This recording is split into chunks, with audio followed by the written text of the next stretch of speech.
I suppose if that was the first time, maybe it was for somebody here, but suppose that was the first time you had read that chapter together, Revelation 16 that we just read. I'm sure for many of us it's words we've read many times over perhaps many years. But what impression perhaps would we be left with? What would strike us? Well, there's all kinds of language in this chapter. Just to start with, and I'm not going to give a detailed exposition of all of this chapter, otherwise we would leave here very late this evening, but I'll just draw attention to verse 5. And I heard the angel of the waters say, Thou art righteous, O Lord, which art and wast and shalt be, because thou hast judged thus. There's a recognition and a desire that the Almighty and his ways and his Son is recognized as just and righteous. And there's the same acclamation there in verse 7. Even so, Lord God Almighty, true and righteous are thy judgments. And so as Abraham recorded many years ago, didn't he? Shall not the judge of all the earth do right? At the very heart of the Scriptures is that appeal to us who are mere sons and daughters of Adam, who are dust, to acknowledge the righteousness of the Almighty. And this remarkable book is really telling us, isn't it, in advance, how the Almighty is going to establish his righteousness, how he is going to be shown as right in the earth. And this great arc of history, at which we stand, as we understand it, at the end of that arc, stretching all the way from the time of the Lord Jesus to our own, and then his near return, demonstrates how the Almighty has been demonstrated as righteous and just in every generation. And here's the point. Because our understanding is that we stand at the most ultimately important point in this chapter. Here is the coming of the Lord, isn't it? Right towards the end of the chapter, as we had it there. Verse 15, Behold, I come as a thief. And in our second talk, God willing, I want to bring the extension a little closer to home and think about that for each of us.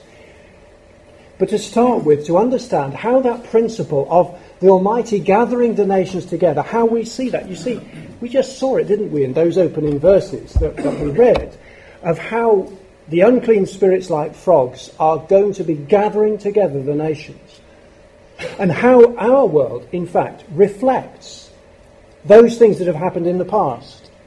We often talk about the fact that the modern day approach to the way that we run civilization, the way the world thinks, the spirit of democracy that came out of the French Revolution, I'm not talking about that in detail today, but all of those things shape our world and the way that most ordinary people just think about things. Those spirits, those ways of thinking were to go into the whole world. The same word used for the inhabited earth. And the consequence is that they are going to bring together, to gather the nations. In actual fact, of course, we can read in verse 16 that it is God who is gathering them together into a place called Armageddon in the Hebrew tongue. And we'll consider that in a moment. And you see, the point is confirmed because in chapter 19 we read of a gathering together and an opposition. On the one hand, those who are gathered together to make war against him that sat on the horse, even the Lord Jesus Christ. So this world that we live in, which is the product of all of these centuries that have gone by, and that the Lord has revealed for us in this book, our world is the product, the end product of that, so to speak, even as much as I believe we are at the end of Gentile times. And they are gathered to make war. You just notice the emphasis, the connecting emphasis in those verses. The battle to make war. And as we shall see, the idea of Armageddon is that point, that ultimate point, where on the one hand humanity and its own desires and its own perspectives is pitted against the Almighty and his will and his declared decree. So the nations are being gathered together. And to understand this perspective, I want to go back to the Old Testament and some well-known passages for us. Joel chapter 3, and just think of them and help to use them to put that Revelation reading we just saw in context. So let's start in in Joel chapter 3.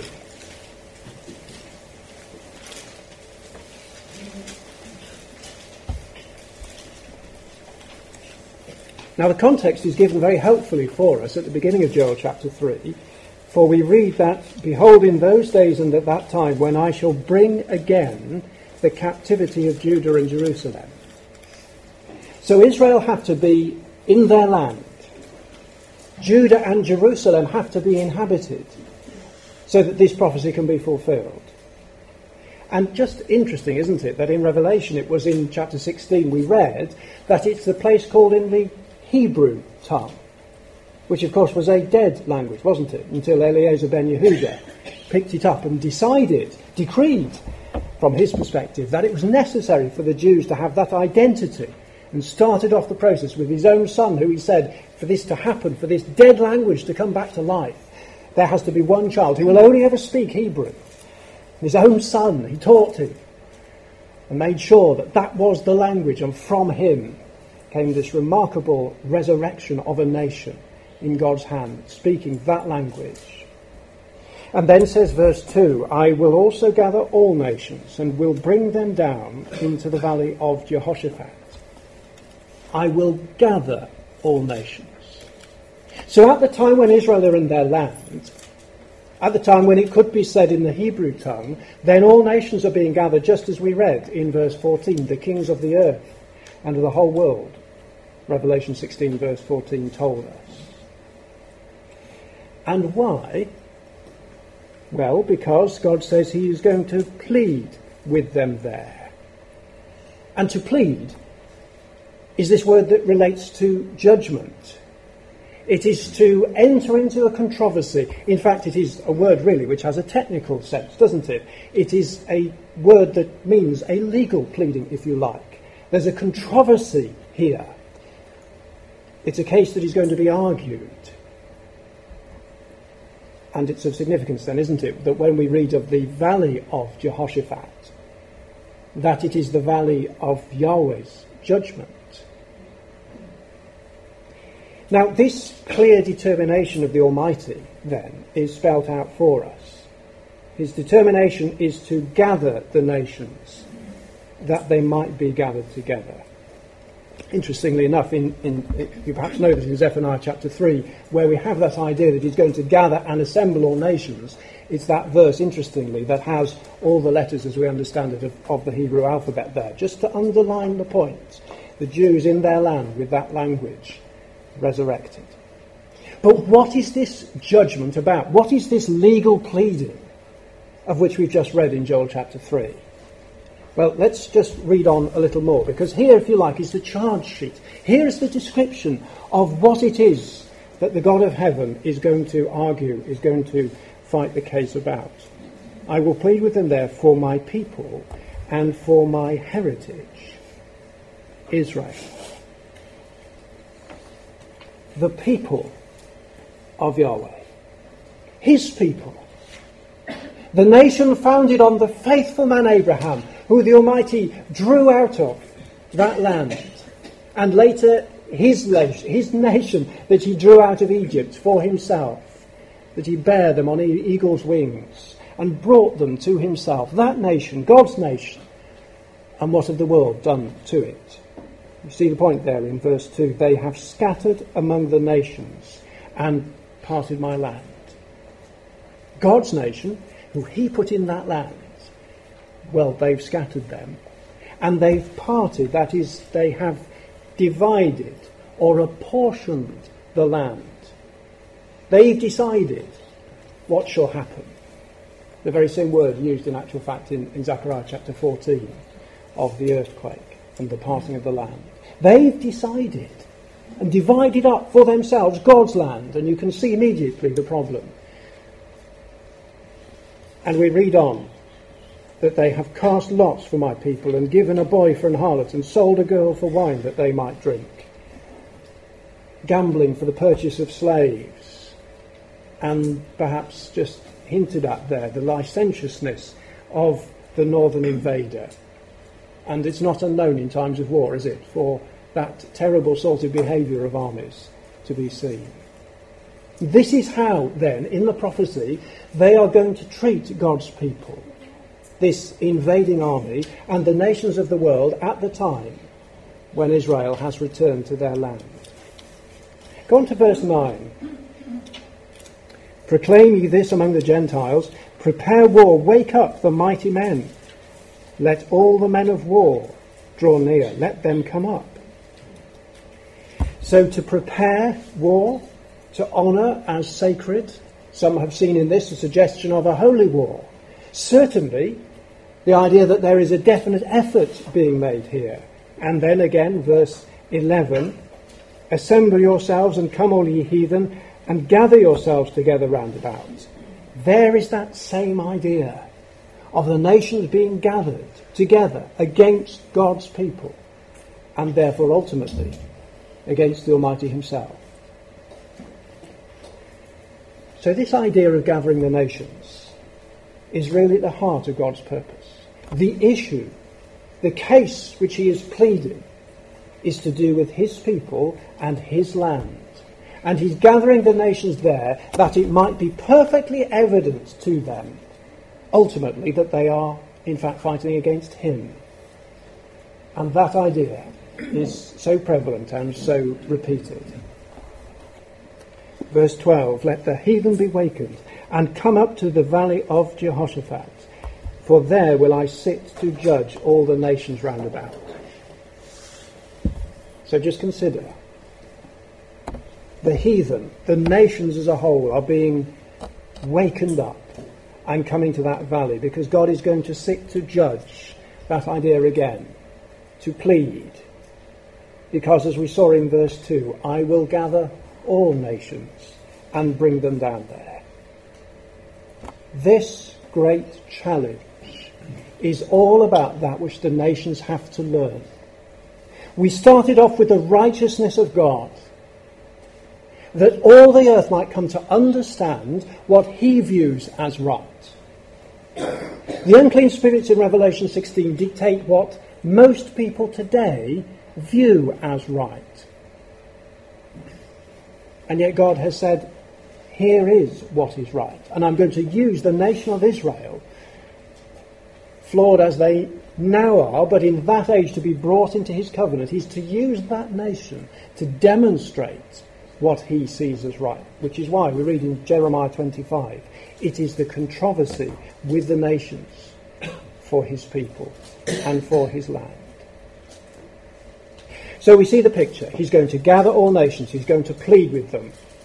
He's going to deal with his people Israel, who they've scattered among the nations.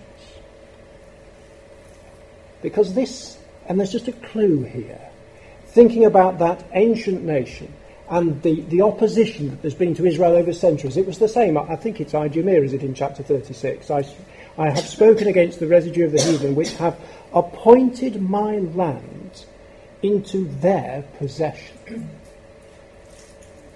Now there it is. There is the issue on the line. There is God's land, and they have taken it for their own. I mean, it's supreme irony, isn't it? You think of all the countries of the earth, and God says, that's my land there. That's the one I've chosen. Here is Jerusalem. Let it come into your mind, he says. And all the nations say, well, we're going to have it for our own, thank you very much. And because the Almighty has said, of that nation I will bless them who bless thee, and curse him that curseth thee. That is to be the basis then of his operation and of his judgment with the rest of the world, and how they have treated his people. This brings to mind a most interesting point. We sometimes are labouring perhaps under the impression that on the one hand we have what we think of as first principles, and on the other we have prophecy. and never the twain shall meet. You know, they're in sort of entirely in different categories. And yet it's not quite as simple as that, is it? Because what we understand to be the gospel, the good news of the kingdom of God, well, that is entirely dependent upon God's promises. And what prophecy does is show us how the first principles of the gospel are in fact about God's promises. And prophecy shows and gives us assurance about how God is going to fulfill them. Whether that be on the one hand the prophecy that God made to Abraham, or on the other about how he is going to vindicate the righteousness of his name and his character on the earth. The Almighty is going to carry it out. He will fulfill his will. So Joel 3 verse 13. Put ye in the sickle, for the harvest is ripe. Come get you down, for the press is full, the fats overflow. There's detail here that I'd love to go into, but I just can't. But just for now, just let's understand and remember that we have these two stages in the process of judgment which the Almighty is pouring out. He had talks here about the sickle, just as we have it in Revelation 14, and also the vine harvest. The press is full. And there's that same picture, that same parallel in actual fact in Revelation chapter 14. But what we can say, and what we have seen already, is that the process of judgment then of the nations is being likened to harvest. We've seen that, haven't we, in chapter 3? He's going to use the sickle, which is to cut the wheat.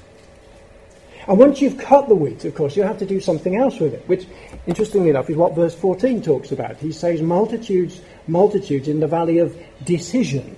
And your margin tells you that it means threshing. Precisely the same idea as we have it in actual fact in Amos chapter 1, where we have the idea of decision and threshing. And that is, so I am informed, in my ignorance of agricultural matters, that it is to beat or rub stalks of ripe corn or a similar crop to separate the grain from the husks and the straw. What a powerful picture that is. You have the wheat, but then you have to cut the wheat. But now you have a dividing process. You have to separate, as it says there, the husks and the straw from the grain. And when the Almighty comes to look at the nations then, there's an aspect of that in how he's dealing with them. So he's cutting the wheat. In Micah chapter 4, and I'm not going there now, he's going to gather the nations, we read, as sheaves at harvest. The language is very explicit. And of course, once you have cut the wheat, that is what you have to do, isn't it? And then, following up this idea we just thought about, in Micah chapter 4, verse 13, Israel is going to thresh the nations. God's nation, brought back to him, now brought back into his covenant in this picture. But you can see how that agricultural analogy is being carried forward until finally we read in Isaiah 41, the nations are winnowed. As with a brush then you take or some kind of fork, you lift all of that matter up into the air and you separate again the wheat from the chaff. Just as in actual fact you have that picture in Daniel chapter 2, where as the stone grows to fill the earth, the chaff is blown away. So this is God looking at the nations of the world and determining amongst them where his judgments lie based on how they have treated the nation of Israel. And that's why, based on that extended Old Testament figure, and I've only looked in brief detail at some of the places where it occurs, that's why it's so interesting, isn't it, when we come to Revelation 16 and we read of, in the Hebrew tongue, the concept of Armageddon. So, what are we really talking about? If we were reading one of the more modern versions, well, here's, if you like, the first modern version. It doesn't sound very modern now, does it, 1881? But in fact, the Revised Version was the first version to be based upon one of those other manuscripts of the Bible that had been discovered in the years leading up to that. And people like Tischendorf, who went all around the world trying to find all kinds of other manuscripts. And he found the Codex Sinaiticus, which, let me just say here for the record, is very probably of questionable origin. And is not really helping us here, because it's telling us and giving us an interpretation which, as we shall see, is a little unhelpful. It's called in Hebrew, apparently, Ha-Mageddon. And that has led commentators to the conclusion that Ha is a mountain, and Megiddo is in Manasseh in Galilee, and that therefore this place, north of Israel, is to be the place of judgment for the nations. And in fact there is in Israel then Tel Megiddo in the north of Israel, which is all fine, apart from the fact that, of course, we've read of a valley, and this is a mountain. And there's another problem, which is, of course, that the whole essence and the centre that we've been reading about is how the nations are gathered against Jerusalem, which is some distance further south. Now, there's a lot more in that subject, and Brother Thomas had some most interesting things to say, which are broader perhaps than just that. But for now, let us at least acknowledge that Jerusalem is ultimately where there is this battle, or in that vicinity. And the Valley of Jehoshaphat in 2 Chronicles 20 may well be related to that.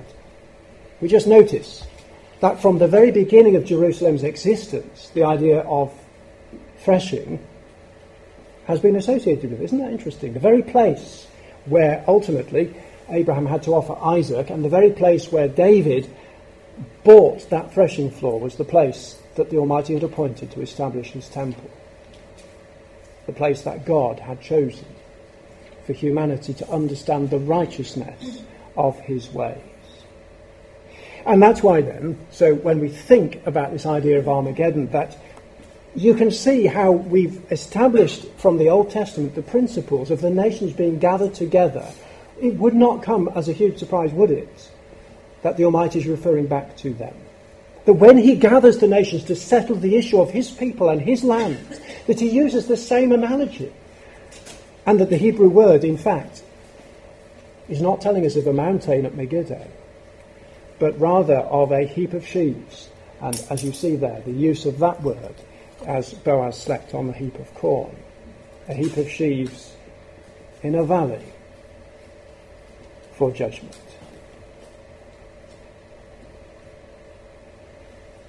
So it seems that the Almighty is using the same consistent picture through his word. He's established that he is going to settle the issue, that for generation after generation people have treated his people and his land for their own purpose.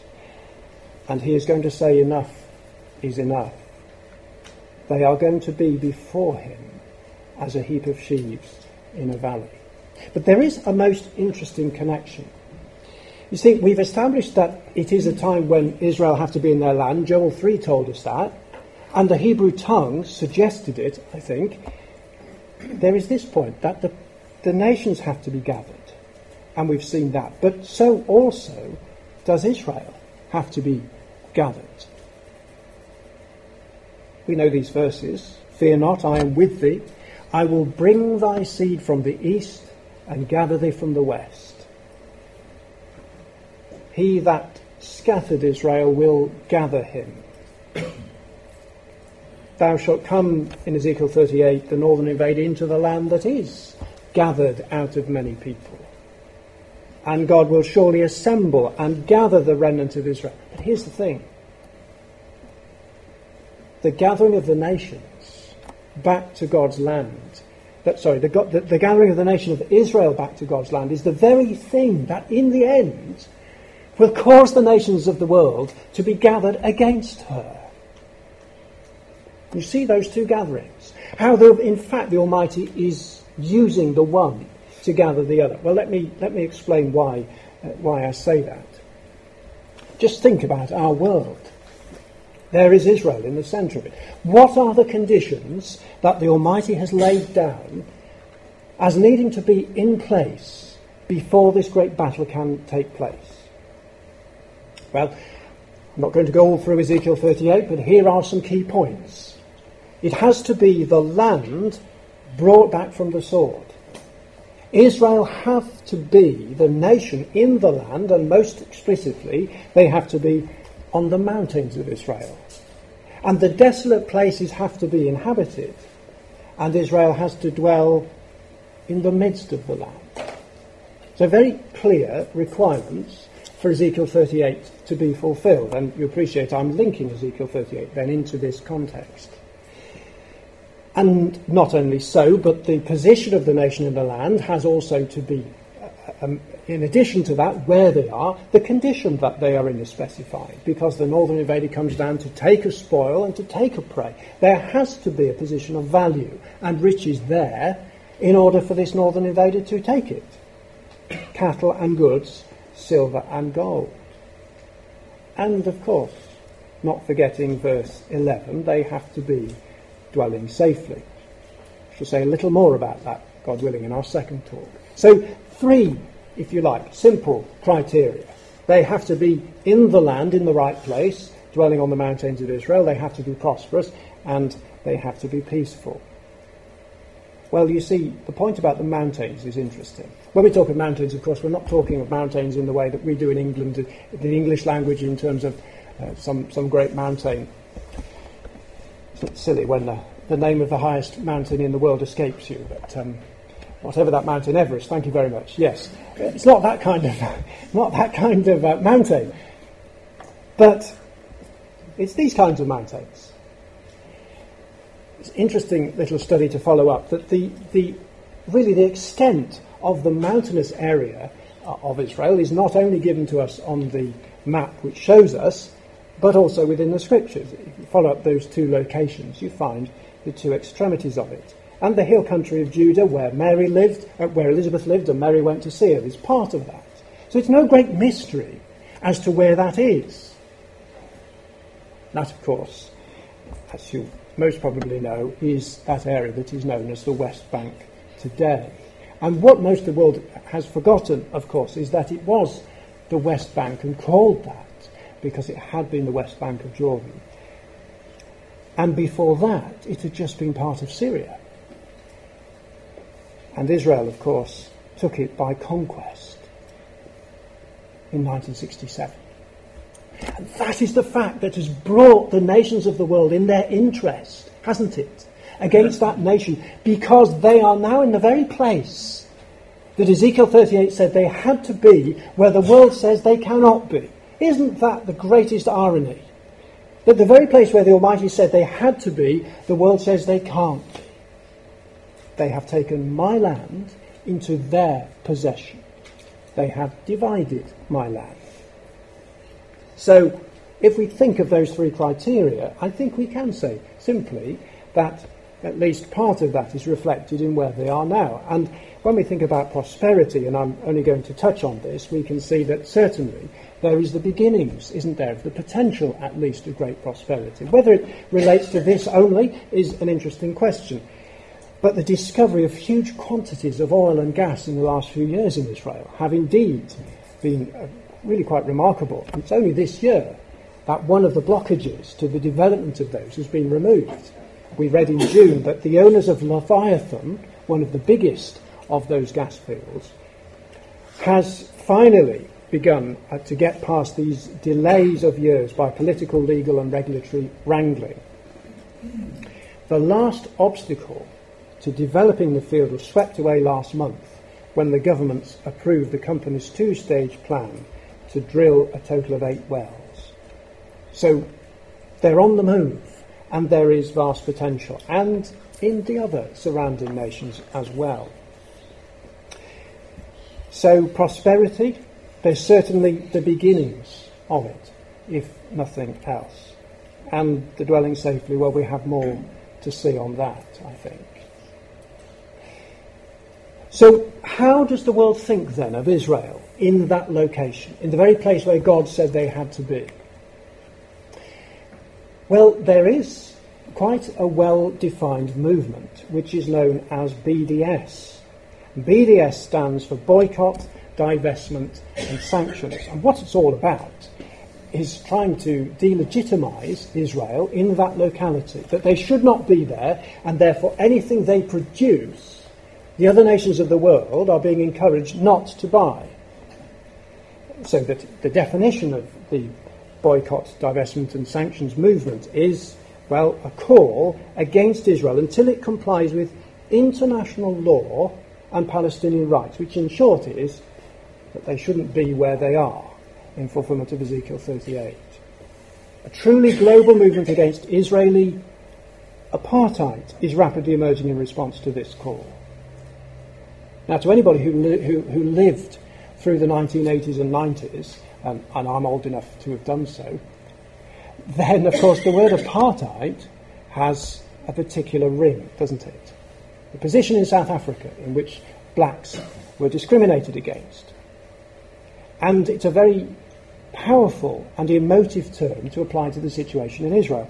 So much so that the leader of the BDS movement, a man called Omar Barghouti, has made this interesting comment. We are not there yet, but we are reaching our South Africa moment. In other words, that in his and their attempts to convince the world of the illegality of Israel's behaviour, and by the way, it doesn't mean that we need to approve of every single thing the Israeli government does. That's not our beef. We're not a political movement. We're simply drawing attention to the fact that God says they need to be there in that land to fulfil his prophecy. And by the way, we know also that the media is less than just always in their reporting, but we'll leave it there. Now, the South Africa moment. You see the power of this. If they can convince the nations of the world that this is the state of how things are in Israel, well then there's a power to it. Lessons learned from the South Africa boycott. That's the understanding. By the way, it's got nothing to do with the fact that that same gentleman goes to Tel Aviv University. Right? Anybody knows anything about apartheid just puts that in context. He's been queried as to how that can be possible, and he has his own answer for that. But there we are. So, the point is, I said, that the fact that Israel was gathered to their land would be a factor in the nations being gathered against her. We're beginning perhaps to see how that could come about. The nations don't think she should be there. And so when we think of those things that the scriptures lead us to expect prior to the coming of Christ, well then we'd expect, wouldn't we, that the false prophet would be a mouth speaking great things. And he's had a few things to say about this very issue. When in 2014 he met with the Palestinian authorities, he said the time has come to forge a peace which rests on the acknowledgement by all of the right of two states to exist and to live in peace and security. It sounds all very fair, doesn't it? Two states to exist. That can only be just and right. Peace must resolutely be pursued, even if each side has to make certain sacrifices. And it sounds a very even-handed kind of response. Interestingly enough, on the same occasion, he also said that he expresses his appreciation for the efforts being made to draft an agreement with particular attention to religious freedom. Respect for this fundamental human right is in fact one of the essential conditions for peace, fraternity and harmony.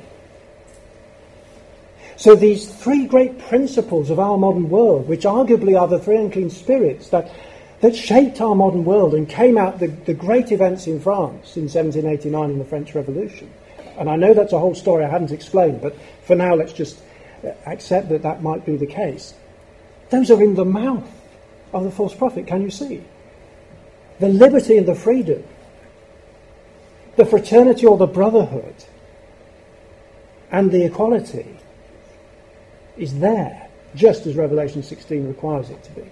But that's not all, because the holy places must be perpetually maintained. That there is an interest in the very place which God has said is his own for the nations of the world. And they must be maintained perpetually because we have an interest in them and all who want to visit them. Jerusalem will be the city of peace of the three regions. And look at this, everything is negotiated. All the territory, also the relations. And whether, I've missed out a bit, haven't I? Sorry. Whether it when it's negotiated, there might come forward this part, it will be capital of one state or of the other. It doesn't matter, as long as the holy places are protected. So the significance there, if we boil it all down, it seems to me is this. The right of two states to exist, each side has to make certain sacrifices, whatever they might be, and by the way, Israel's really had their own way for far too long. And the rights of the Palestinians must be respected, but God says, my heritage and my land. So you can see that the scene is being set, isn't it, for that conflict. For man to say one thing and for God to say another, as his declared will and purpose. What then of the northern invader and his allies? Because many times, isn't it, 5 times in Ezekiel 38, they are mentioned. You might just remember back a few years to the problem in Ukraine. And the problem was that Ukraine had to choose between the EU and the EU. And you might think at first that I've been careless on my slide, but I haven't, I promise you. The choice for Ukraine was, do we go to the west or the east? Do we go with Europe, the European Union, or do we go with the Eurasian Economic Union? Now, you may not have heard of the Eurasian Economic Union. You may have done if you follow these things, but it's certainly not reported regularly on the BBC, I don't think. But it is, in fact, the Eurasian Economic Union is the very thing that the Russians are developing and championing against the West. And over the last few years, in fact, that was the choice that Ukraine had, whether to continue to go further and further into Europe in the West, or to become part of this developing superstate, which is bound together by all these people who speak the same language and whose origins and cultural commonalities are rooted in their common Russian heritage. So much so that you could add to it the disputed Crimean Peninsula, of course. And that is what Putin is developing into a force of itself. It rivals in structure, by the way, all the sort of the ways that Europe has developed. It has its own commission and everything else. Only last week there was a meeting of a discussion club which took place in one of the old socialist republics, I think, that actually had a group of discussion of people from all over the world. There were their American professors there, and Putin was there as their guest of honour, and answering questions, open questions from all these attendees for over 2 hours. It was quite extraordinary. You can see it on video. And the question was asked, what and who will be the main subjects in the chapter that will come after the one on the Putin era? What should be done so that the next chapter is not titled The Time of Trouble? Whether he was subconsciously quoting Daniel or otherwise, I don't know. But it's just interesting, isn't it? The idea that, well, after you, then, Mr. Putin, what happens? And just see what he says. Or what's your legacy, rather, is what I should say. It's the great thing for world leaders. And here's the legacy. The main thing is how we manage to bring Russian society and the Russian nation together. So if they're to be brought together, then they're not yet brought there. And his great goal and his vision is to do that. You can see how he's begun to do it. And the end of that paragraph, to unite everyone towards achieving the national goal. And you can see how he's done that, can't you? There was Russia through my younger years, through the 80s, when it was just a hulk of what it had been, and the army rusting away. And the world has woken up to the uncomfortable fact, hasn't it, over the last couple of years, of tremendous power and determination that there is there, such that we read only this week of the concerns of the security leaders of our nation, increasingly aggressive Russia, a growing threat to the UK. Of course, it was denied It was nonsense. It's everybody else who's a threat, but interesting. You may possibly have heard of the Moscow Victory Day parade in May 2015, when they celebrated the victory of Russia and her allies against the Nazis. And the extraordinary display of military power, hardware, people, soldiers, quite extraordinary. And there were also those there who, their friends from China. A great force. Many people with them. And there on display were all of those great armaments, to which there has now this week been added another one. Perhaps you've heard of Satan II, as they cutely named the rocket, or somebody did, that's going to go and have the ability to blow up vast numbers of humanity, should they so choose.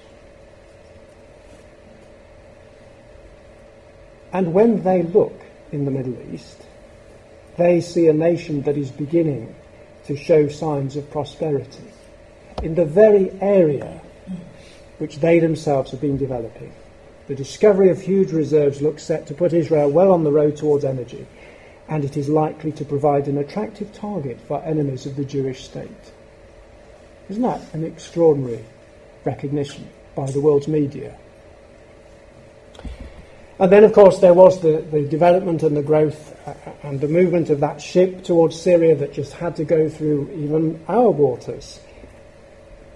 And Israel, of course, had their own response to this growing threat in Syria, only just around them. Israel panicked by quantity of Russian presence, weaponry in region which dramatically hamper IDF operations. It's worth just getting the point of this. The Israeli Air Force and Navy were used to flying and sailing wherever and whenever they saw fit. But since Russia began to intervene in the Syrian civil war last year, things have changed. One particular worry was the impending arrival of that ship. I know the media laughed at it because it has to have a tug with it in case it breaks down, but look at this. The force has anti-submarine capabilities and boats with a wide range of missiles for aerial photography and intelligence gathering. Israeli defense officials admit that the Russians know about every movement Israel makes in its air and sea space, as there is no way to elude Russian radars, and thus Russia has been able to collect massive amounts of information. So the gathering in Syria has provided Russia with the very ability, apparently under the means of trying to wipe out enemy number one, ISIL. To how much effect is another open question, or to what effect and to what extent supporting Syria for their own reasons. But, well, they discovered that this strange drone that was sent into Israel was not sent as they'd initially thought by Hezbollah, but by Russia. And just notice that Russia claimed that the incident was the result of human error, rather like those strange aircraft incursions into our own airspace that were just by accident. But some people have suggested, well, perhaps they were just testing defence capabilities, well, maybe in Israel too. So what else? Just to briefly touch on this, the requirements of Ezekiel 38 were that Tarshish had an independent voice, wasn't it? That was the requirement. That at the end, and remember, Ezekiel 38 is the end picture. It doesn't tell us of all the circumstances that need to take place to get us there. But we have looked, haven't we, as a community, for Britain to be separated, to have the ability to have her own voice. And remarkably, it happened. At least the beginning of the process happened, that was decreed a seismic result for British politics. Quite what will happen and how it will happen from this point on, of course, is a matter we will watch and wait to see. But that's the requirement of Ezekiel 38 at the end. And not only so, but also with her allies, Sheba, Dedan, and the merchants of Tarshish, who have to be allied to her.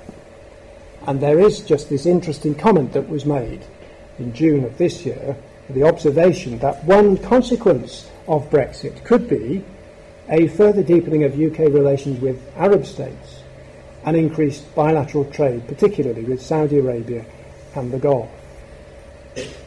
A convergence of interests where they share common objectives. So, trade and military links with the UK. And finally, to consider the EBS, or the European Beast System. We've had, EMU, I remember, and the EUC and the EU. Well, the EBS, or the European Beast System, is really what we're seeing, isn't it? And it's been developing, and now it's in a bit of crisis all of its own because of Brexit and other things. We mentioned Israel before, just interestingly, that, again, this week, the EU declared their support for that boycott movement, whilst they say, well, we can't delegitimise Israel itself. There's of course nothing wrong with continuing to support that movement, and that will have its own effect on those who see what they say. But I rather like this picture. This is actually in the EU Commission building on the morning after the Brexit vote, and there you see they have the BBC News on, and they're finding out, like everybody else, what's been going on, and there they are going to debate and to discuss their next move. And interestingly, they started to think about that, and their response was, well, obviously what we have to do is to deepen the EU integration in the space of Britain going off somewhere else. And with Britain, which had always adamantly opposed an integrated EU military policy, Berlin sees an opportunity for reviving its EU military capability. And after that, well, Italy put out its own proposal for an EU army that was even more closely linked together. Because Britain has always opposed that integrated EU army, and now they feel able and necessary to go ahead with it. So, whilst the end picture is what we're given, the trends are interesting, aren't they? Which way precisely it will go, we shall have to wait and see. But the picture is clear at the end. A group of nations who are being brought into the land to oppose the Almighty and His will and His people, Russia, developing it as a military, economic, political superpower, and perhaps with a need to gain some of that oil and gas in the end. Tarshish, an independent voice, her allies, and of course the EU there. Well, I have 2 points just to finish with. The first is just a reflection on the impact of Brexit for Russia. In parallel to European fissures, as Europe is in danger of breaking apart, Putin is consolidating strength. He's restored autocratic rule at home, crushing all serious dissent, and mobilising popular support through foreign war. He stopped NATO's expansion by invading Georgia in 2008, and slowed EU expansion by invading Ukraine in 2014. He's increased Russia's economic hegemony, his control, in other words, all kinds of different kinds. He's increased Russia's control in large parts of the former Soviet Union by building the EU that we mentioned, and as a result of his military intervention in Syria, Putin is expanding Russia's presence in the Middle East as Europe and the United States pull back. That's why, isn't it? Brother Thomas wrote a book called Russia Triumphant and Europe Chained. The picture is beginning to fit those expectations that our brethren have had for a long time. My final slide for this talk. The future movements of Russia are notable signs of the times because they are predicted in the scriptures of truth. When Russia makes its grand move for the building up of its image empire, then let the reader know that the end of all things as at present constituted is at hand. The long expected but stealthy advent of the King of Israel will be on the eve of becoming a fact, and salvation will be to those who not only looked for it, but have trimmed their lamps by believing the gospel of the kingdom unto the obedience of faith, and the perfection thereof in fruits meet for repentance. So if it is the case, brothers and sisters, that the Lord is at the door, what should that mean for us? How will the future be for us and for the world as the Lord approaches? This we shall consider in our second talk.